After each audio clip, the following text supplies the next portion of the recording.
Hey everybody, welcome to Get Into Market, where your job is real and your role is negotiable. There it is. That's the most consistent thing we've done on Good this. job, other Captain than Sully, you landed it. Yeah, thank you, Captain Sully.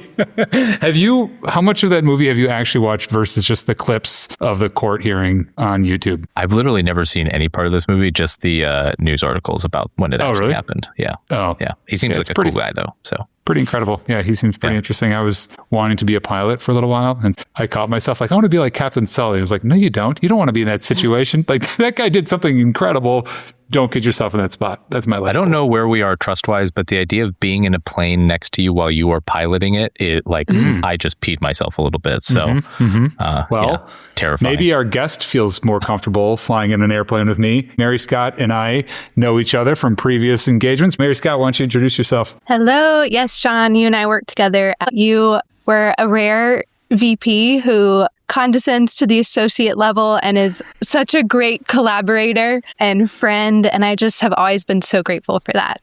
My name is Mary-Scott. It's a double name. Yes, actually, you corrected me one of the first times we met. Do you remember this? I correct everyone. It's almost daily. Okay, cool. Yeah. But I don't remember you doing it. Is that what you meant by condescending? I was condescending?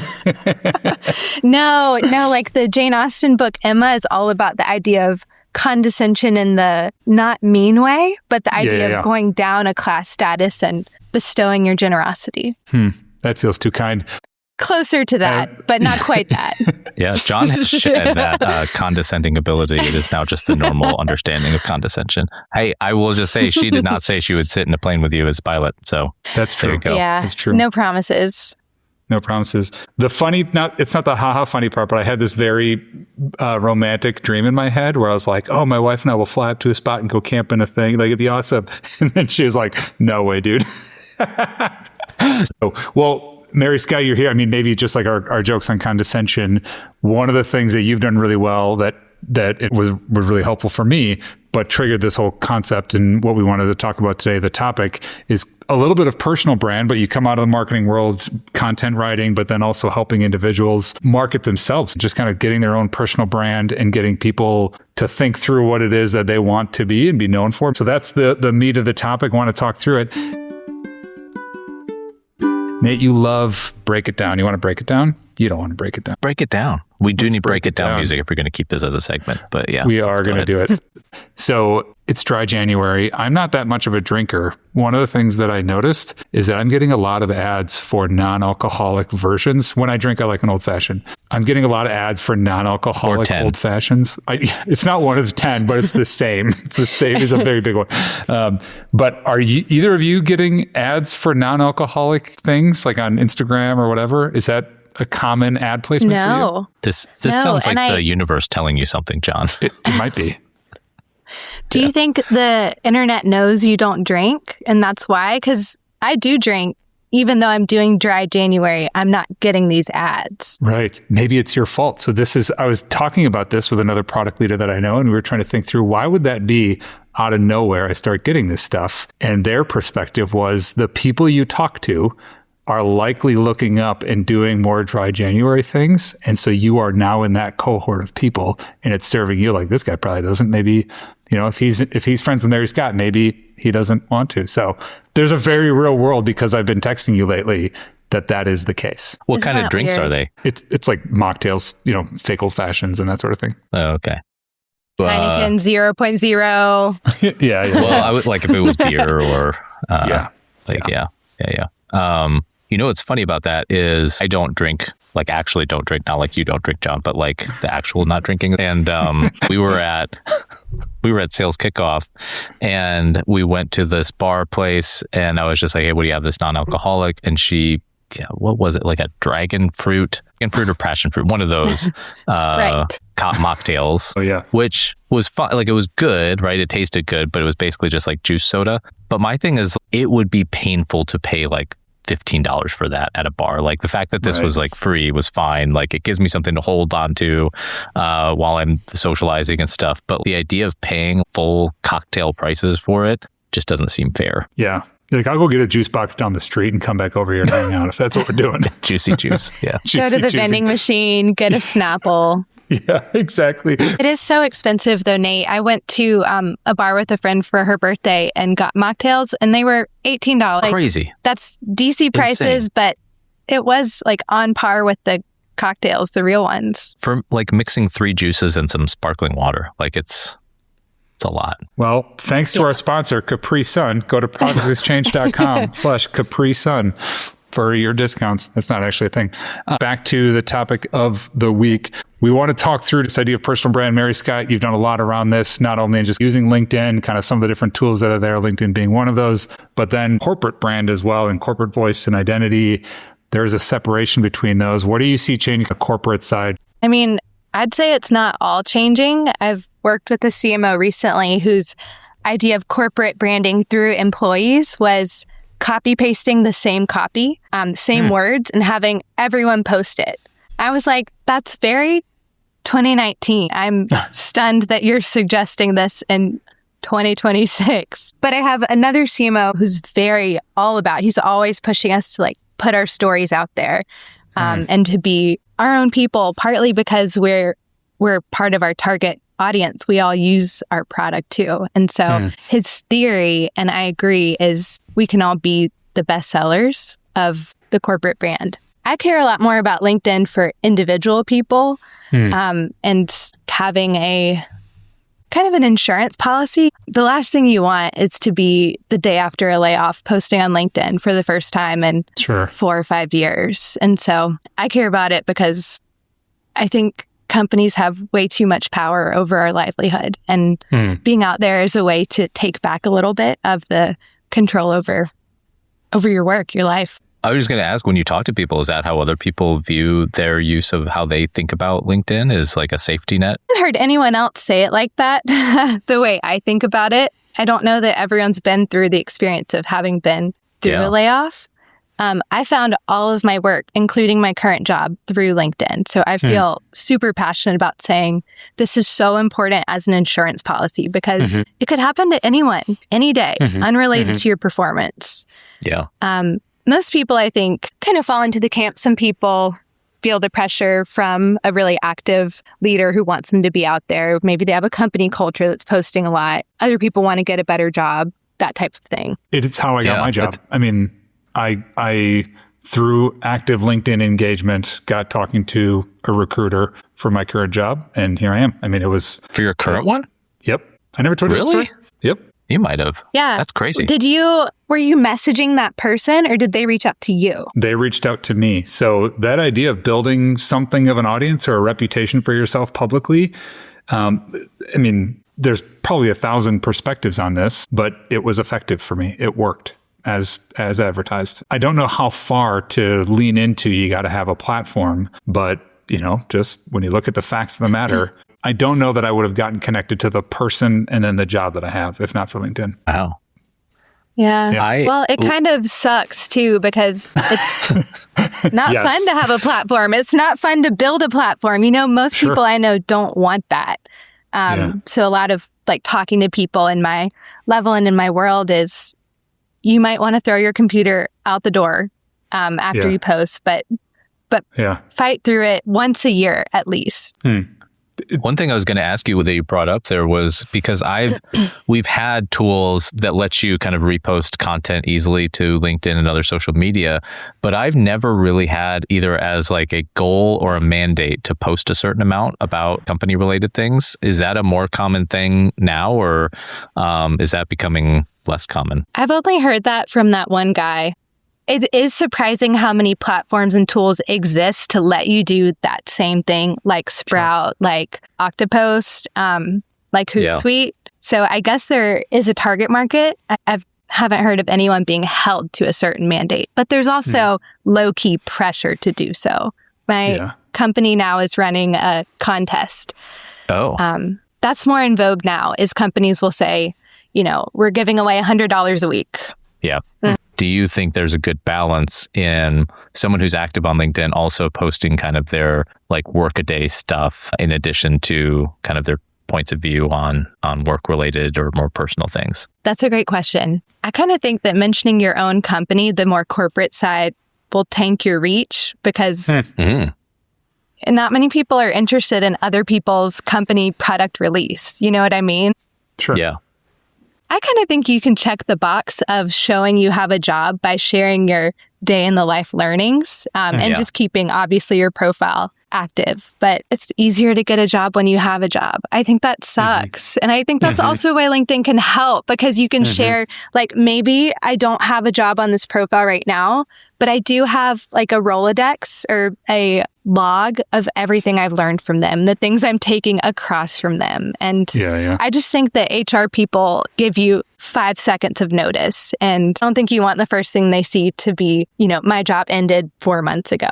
Sure. I try to hold a pretty hard line that I don't post about company stuff. So for better or for worse, almost all of my public persona, so to speak, on LinkedIn is myself and not the company. No one's yelled at me about that, but I'm always a little nervous. And what's interesting is this week I crossed the line. I posted about a role that we have open because we're looking for help. And so I was like, I'm going to post about here. And it was really effective. Like, a lot of people reached out and just said, hey, what about this? What about this? So like basically my network engaged and found some good candidates. So where I've been really hard, I'm like, this is me. And I think there's a bit of me just being like, I'm not a corporate stooge. Nate, you're making fun of me. Like, I build products for a living. You'd think I'd be excited about talking about that, but I'm not as much. But it was helpful to post about the role. I got some really good candidates, had some good conversations. I'm curious to hear what Mary-Scott's view on this is, but there's a little bit of, John, your thing is like, I'm too cool for school. Like, I'm too cool to be posting about what my company's doing. And I'm not saying it's the right thing. Know. It's just what I've done. There's a weirdness there. But I guess to me, and I'm curious what Mary-Scott, your view on this is, but is there an element that is also, hey, this person is kind of a company person, like they support the org that they're at, and this person doesn't, like they're just posting about themselves and the stuff going on. Where do people look at it that way? Whereas like you're a team player versus like this is, you know, an individual kind of trying to elevate themselves and how they reflect, you know, in their role and that sort of thing. That's so interesting. I've never felt the pressure to be a company woman. Do y'all feel that? Or have you heard of people feeling the pressure to be that type of person? I feel it personally sometimes. I'll give an example. If I know that one of my folks was involved in a launch, I'll help like sell that, or, you know, I'll repost about it or things like that, just because I want the person who helped with that to know that like, hey, I see this and I want, you know, to share that with folks on LinkedIn. So there's an element of that isn't just strictly to the company, but also to like the team and how we support each other. I kind of do that too. Mm-hmm. Yeah. Well, I think that's interesting because you're celebrating the people, not necessarily the corporate brand. I know they're tied together. But you wouldn't even, like, if you look at like me reposting, you probably wouldn't be able to tell one from the other, I guess, is the other side of that.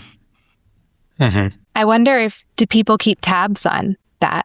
You know, John, of 50 posts, he's only posted about Insight Software twice. You know, is anyone watching? Yeah, like I will say I would be a little nervous working for somebody that didn't post any work stuff too. I never thought about that. So interesting. Why? It is. I think I would view it as like, are they, and I know, John, I've used this analogy before, but are they playing for the name on the front of the jersey or the name on the back? And if I'm going to be joining their team, am I joining a team or am I like just one person that's helping them as a stepping stone to something else? Well, you see it as like a critique of the leader themselves. As like, oh, we're just here to make them look better sort of feeling? Just a read on them, right? Like it's like this person, are they invested in themselves or are they invested in what they're trying to build organizationally? And I'm okay with them like having a personal brand. Like, I, you know, don't begrudge them on that. But like, it's like, are they really focused on that? Or are they really focused on doing a good job with this team that they're trying to build? And I'm more interested in, it's lesser risk for me to like join a team that's this person's trying to do a good thing with the org. And that's a way to signal it, is what you're doing on LinkedIn, I guess. Yeah, right. Mary-Scott, you mentioned the workload. Talk through that, like as you've coached people, because someone's like, okay, I'm going to build a platform. I'm going to do this. I want to start investing in, I want to invest in myself. New year, new me. What is that workload? What do you tell people when they ask about it? Just to what to expect? Oh yeah. I would tell them that of all the people who have ever said that to me, like, I want to get out there on LinkedIn, 25% of them actually will ever post once, even if like all the work is done for them. We spend hours on talking through the content. It is really, even for people who say, yes, I'm all in, it's a different kind of exposure. And so I think for the person coming in all excited, new year, new me, I think I would ask if you ever posted on LinkedIn before. How does that feel? Can you do one test post and tell me, do you feel like you're going to vomit, or do you feel a normal level of discomfort, like with any level of exposure? That reality check, I think, is so important, because I've just watched a lot of people waste their time trying to sort it out. And I really don't think it changes for people. What do you think people's hangups are? It's a tough obstacle for a lot of people to get over, because it just culturally might make them feel like they're just self-promoting for the sake of self-promoting, and it makes them uncomfortable. Is that what you think causes that discomfort, or what do you think keeps people from doing it? I think that not everyone has grown up being a seller. Whether they've, on Instagram selling themselves just to their market of friends, and if you didn't grow up with that kind of exposure regularly, I see this in people like 40 and above. It's really, really uncomfortable. No, not everyone, but I think that, especially if you didn't grow up with some level of exposure from being young and on social media, it's just like a gut feeling that this is wrong. I don't know if people always know the reason. I know my reasons are, like, my pediatrician from childhood follows me there, my old chemistry teacher, my dad. It's like this unique place where everyone you've ever known, if you've on LinkedIn, your pediatrician follows you. Yes, she's a mentor of mine. She's so lovely. And I don't mind that she sees it, but I'm just saying, for a lot of people, it's a really broad network. Yes. And you're taking like people you knew in high school and college, all your past jobs, and putting your thoughts right now out there for them for public consumption and reaction and review. It's like a huge level of vulnerability. I know this C-suite level person who is like regularly on investor calls, which would scare the daylights out of me, said that they're too scared to post on LinkedIn. I'm like, it's because it's a different kind of exposure. A friend of mine has a pretty peppered history, like convicted felon, recovering alcoholic. We threw a surprise party for him, and all of these people from these different stages of his life came to it. And he said, if I hadn't been clean and clear with my past, this would have been the worst thing for me. You kind of get all these people together. That's a very different impact than like a stupid post on LinkedIn or whatever. But there is this like give you pause to. Do you think about that before you hit publish? Yeah. And you still post those, huh? You still click go then, huh? I mean, John, with that level of exposure, what gets you over the hump of, I'm actually going to press publish? Ego. It's ego. it's just watching. Isn't there an element? Like, can we just say, like, I do think there's an element of that, right? Like, yes. And I don't mean it as a bad way, but John, you've reached a point in your career where you feel confident speaking to some of these things. Yeah. And at a minimum, even if people disagree with you, you feel like you can support your position on it. It feels defensible to you. And so like it's okay, I think, but there's an ego. You have to have some self-confidence, I think, to be willing to post things about yourself and your point of view on things. And I think it's okay to recognize that, but it's a thing that if you don't have it, will make posting very difficult, I feel like. Yeah. There's an element of like publicly working out what it is I think about a topic is hard, but I'm kind of into it. Just like that's kind of interesting to me. And engaging the comments and some of that, like I've seen some stuff like, all right, let's settle down a little bit. And, reading comments about yourself sometimes sucks. I like the public discourse. I do feel like I read this book, Strength to Strength by Arthur Brooks, I don't know, 6 months ago maybe. And I'm moving past the time in my job, in my career, where doing the job is what makes me the most helpful to teaching people how to do the job. And that's a bit the premise of the book. That's why I'm thinking about it in that way. So like, what do I have to learn? Like, am I going to be valuable and helpful in 6 months if I don't know how to articulate how I feel about a topic or have had this? So there's a bit of ego in there, absolutely, where I'm like, I just want to know that I'm good at something. This is a way to do it. And I mean this honestly. This is not a roast of you. I know I've roasted you a little bit this episode. Do you feel like your manager thinks that of you, though? Are they expecting you to teach, or are they expecting you to do? No, I don't think they are. I think they're expecting an outcome. I don't think she would expect that of me. It's probably more at the level for what I'm doing. I can either do it all myself and just work my butt off, or get really good at helping people come along. And I'd rather, just even personally, I'd rather do it with somebody else and get better at helping people come along. But I don't think there's an expectation that I'm a better teacher or mentor while doing the job. That was like, the job get done. It's a PowerPoint made. Are you on time? That sort of stuff. Yeah. I mean, I would love to know, Mary-Scott, like how you talk people over the hump of like, I'm afraid to post. Like what sells them? I really try to pump them up. And so spending 30 to 60 minutes with someone, and I think not a lot of people, especially at the lower level, have had a moment where someone sits down with them and says, you are uniquely good at this thing and that thing. And I saw you do this thing over here, and it's so cool, you know? And I think setting aside some time to talk with someone about, this is what makes you really awesome, and this is unique, you know? And so finding ways to encourage and draw out the unique things, I think it helps people start to see themselves as someone who has something to say. And they might not actually post anything or invest in their personal brand, but you know, maybe 12 months down the road, they're looking for a new job and yeah. And I think that's life-giving too. One of the things that I think is funny about that too is what you say doesn't have to be unique. Like there's a power in just kind of aligning with other people on something too. So just the idea that like everything you say has to just be only something that could come from your point of view, I think it's not the right way to think about it.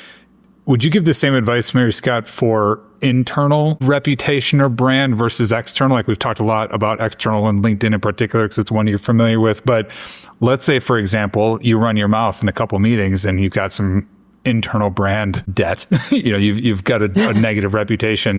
But do you think the same principles apply internal as external? It might depend on your starting point. I've never heard that internal brand debt. If you're starting from negative, I think probably trying to rehab yourself on LinkedIn or through some type of personal brand project probably is going to come across as disingenuous. But if you're starting at neutral or positive, I think that your own network and your company is by far your biggest audience. I think that LinkedIn actually serves people at your company, your content first. Whenever I post anything, people message me in my company. I know this one girl who's my associate level, and she told me that 2 C-suite people came up to her after she posted to just talk to her and comment in person about what she said. And I was like, that's incredible. That type of person wouldn't even know your name in most cases. And she not only had her name in front of them, but a little bit of her thoughts and her work. And at least for these people, I think it came across as someone posting on LinkedIn. It's supporting the company. It's getting our name out there anyway. Yeah. So there's some like really positive, and I'm sure there's studies about this, like social pressure that can happen when somebody does something in a public way. It's like if you're posting on LinkedIn about some of the positive stuff that you're doing, like whether it's mentoring or other work, it lowers my barriers around why I might not want to mentor or something.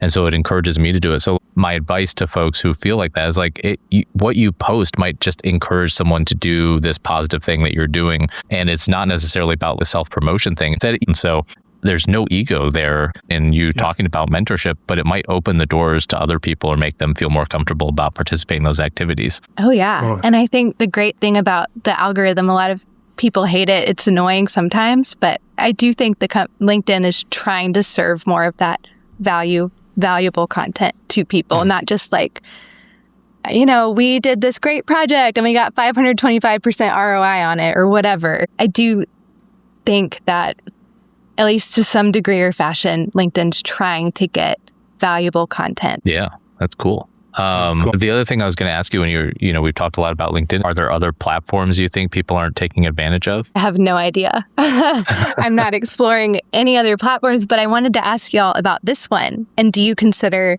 this podcast a personal brand project? Now you think about it in the context of your company work. You know what's really funny is I feel like the reason I was willing to do this podcast or wanting to do it and the reason that John agreed to do it with me are two different things. My reason was, and this is kind of a vulnerable thing, but like I just feel better if I'm creating something. And it's really hard to create things that are kind of like scratch that itch that are also work things. So this being kind of an extracurricular, I'm creating this thing. I can be a little creative in it. Some of the creative stuff John edits out. But it fulfills that need I sometimes have to just create something, as silly as this podcast is. And so for me, it was less about the personal brand because I feel like I have less to offer there, but it was around, this is a thing that just helps me feel like I am doing the stuff that I enjoy doing. And that's kind of what spurred it on. But I'm curious, John, like why did you agree to it? Was it just to enhance your brand with your mom as a listener? Yeah. And another way to spend money. Just regularly. The exciting part that you watch podcasts, the space, listen to podcasts and kind of watch the space. And there's something going on here that I don't understand. And it was just like a very low cost, lo-fi way to just find out what this thing is doing and how to do it. Maybe that's an old person thing. We're like, these kids on their computers, whatever. But it feels like it's a very helpful thing that's coming up. There's an element of just learning how to use the tool and the capability, and then just the speed that we could try stuff. We spent 6 minutes of what do we do? We do this tool, boom, Gauntlet Tuesday, great. So just being able to ship and move really quickly. Yeah, that's another itch that's hard. Yeah. Yeah, not as a reflection of where things I'm currently doing, but just we can't do that quickly, product. So I wouldn't have been able to say that's why we started until now, but that's probably why I keep doing it. Still doing it. Yeah. Yeah. John threatens to quit every week. Yeah. Every other, but yeah, we're getting there. And you're like, return to this contract where you signed it, legally binding. Yeah. Well, how else are you going to spend $35 a month on nothing? Okay, can I just add one quick thing to that, John, which is the ability to articulate, but specifically because this is a low facts podcast, there's not a ton of data. A lot of opinion here. It's mostly opinion, but that ability to go into conversations and articulate something when you don't have data necessarily, I can articulate this point of view without relying on data, and I can bring it in when I need to. That has a value too that I've gotten out of this podcast is just kind of being able to do things more concisely and clearly. If I had $1 for every time I heard someone say we should start a podcast with no deeper thought than that, I'd have $12. It's the same as LinkedIn. It's funny. It's like sometimes it's just doing it. Like whatever your post is on LinkedIn, one, the odds that someone's really going to hate it are very, very low. It's probably not going to be terribly controversial. And two, once you get over the fear factor or whatever of being to that degree vulnerable, it just gets easier. And so us doing this podcast, every episode does get a little easier.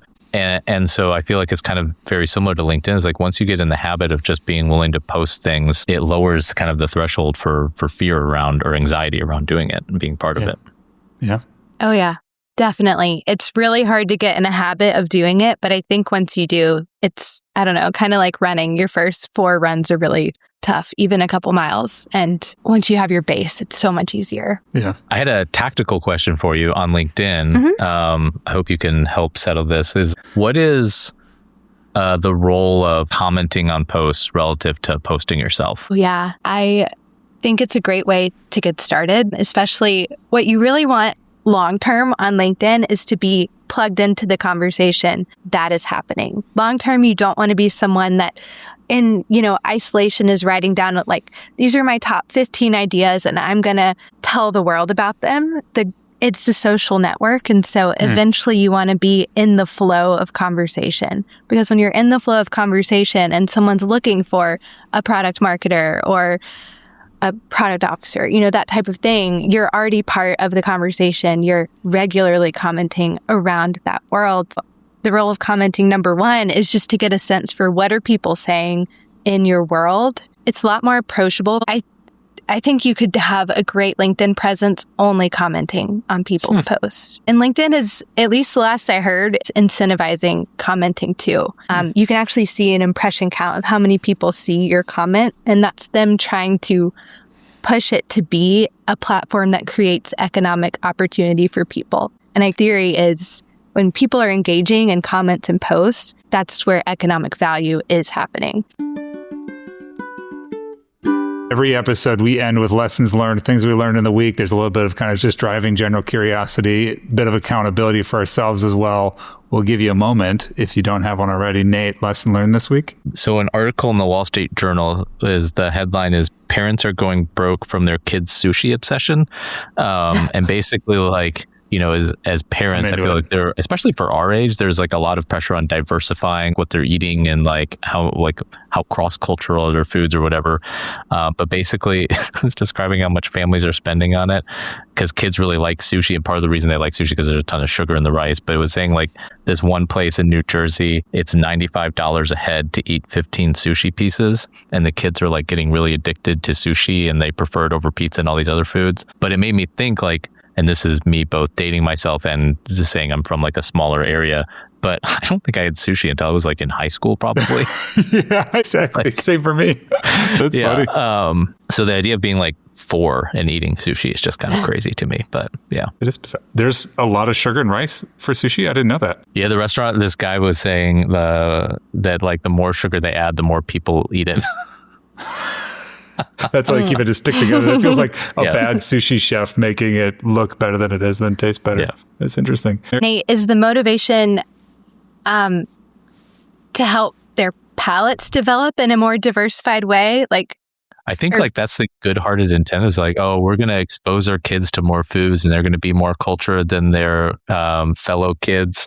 But then they're just like, oh, wait, this was a mistake because now it's just super expensive and they actually like it a lot too much. And so now we're like offering them, trying to get them to eat chicken nuggets instead of sushi for a meal, that type of thing. I feel like there's so many guidelines pushed on parents with their babies and their kids on when to introduce certain things. Otherwise, their lives will be ruined. Yeah. I mean, it's tough for John at sales kickoffs because he's only eating like dino nuggets. And so they've got to get like someone special in to heat those up in a microwave. Dino nuggets is not often one of the check boxes of dietary restrictions. I eat primarily dino nuggets. I'll just bring my own. Dino nuggets, yeah. Yep. Mary-Scott, what did you learn this week? I learned how to prevent candle tunneling. Have y'all heard of that? No. Okay. Well, I have a candle. I'll show you. You could say anything right now. So my candle has not tunneled. It's also opaque, but a candle tunneling is what happens when you have wax all along the side, but the center has caved in. Yeah. And you can't burn it at that point. You've wasted all the wax along the side. Apparently, if you burn your candles 4 hours or longer, it has to be 4 hours or longer. It helps you keep them at an even level. Melt the wax. Yeah, it feels like it melts all of the wax. I've only done it once because like I don't often have 4 hours that I'm going to sit here and make sure this candle doesn't burn my house down. That's my strategy. We got them going all the time. That's interesting. But I think it helps. I mean, if you have expensive candles, you want to use every ounce of that wax. Or at least I do. Is that only in candles in a container or just like standalone wax candles?